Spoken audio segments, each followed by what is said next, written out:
At ayun nga mga auntie ko, dahil talaga naman sobrang init ng panahon, syempre kakatapos ko lang auntie ko maglaba.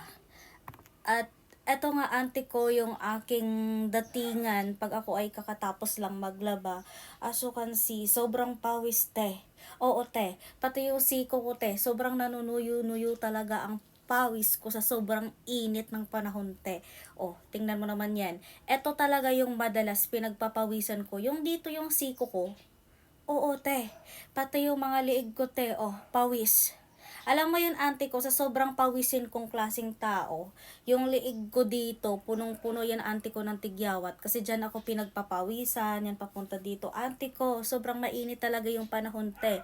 Kung napapansin nyo te. Pati te yung kilikili ko te. Syempre te, basa-basa yan te. Ayan siya te. Te, just normal lang siya. Kasi tao tayo, hindi tayo manok. Okay? Kaya sasabihin niyo, ew, it's so yucky. Bakit naman yan siya pinagpapawisan? Oy, oy, oy, te. Tao lang tayo, te. Pinagpapawisan talaga tayo, to be honest talaga. Auntie ko, hindi tayo pusa, manok, kalabaw, na hindi tayo nakikitaan ng pawis, te. Tayo ay tao. O, normal lang po yan, auntie ko. Tingnan mo, auntie ko, yung kilikili ko. Abay,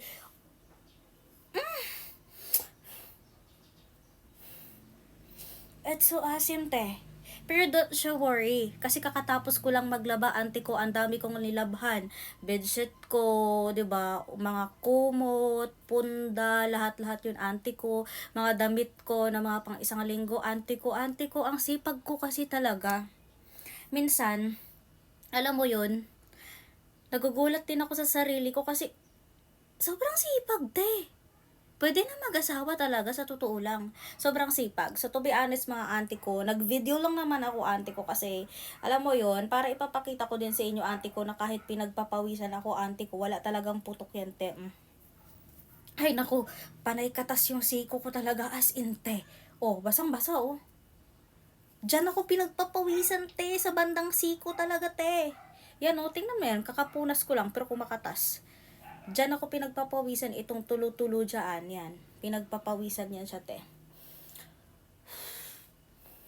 Lord, ay, tingnan mo naman, te, oh. Humot mga kaayo. Uy, pero to be honest mga auntie ko, normal lang talaga na magkakaroon tayo ng asim-asim dyan sa kilikili natin. Pero walang putok yan, syempre. At tayo ay maliligo naman, te. O, tingnan mo yan, te. Oh, okay? So, pretty pa din. Pagod sa paglaba, pawisin, humot, gyapon ang kilikili. Bongga. Perfect yan. Ayan ang tinatawag na maganda ka na, wala ka ng putok. Perfect ka ayo. Uy! Yan siya. Hisa-hisa na may mga linte. Tuloy-tuloy yung pawis ko, te. Sa totoo lang talaga, te. Tuloy-tuloy talaga yung pawis ko. So, ayun nga, auntie ko. So, tatapusin ko na tong video ko na to, auntie ko. At ako ay gagawa ng thumbnail. So, syempre, magpipicture muna ako ng kilikili ko. Kasi ayun yung thumbnail ko, te. Kaya kumalma kayo dyan. Diba? Kalma lang kayo dyan. Just watch me, baby. Okay? Akala nga pangit naman ang. Dapat ganyan. Kaganda. Uy, sa pa nga sa kabila. Dapat kaga. Paano bang picture ko na pretty? Uy.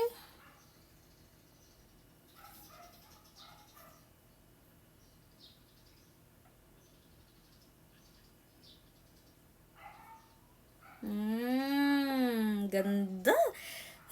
Init eh. Init talaga as in ang init talaga. Bahay na nga Uy, tuloy-tuloy ang pawis ko.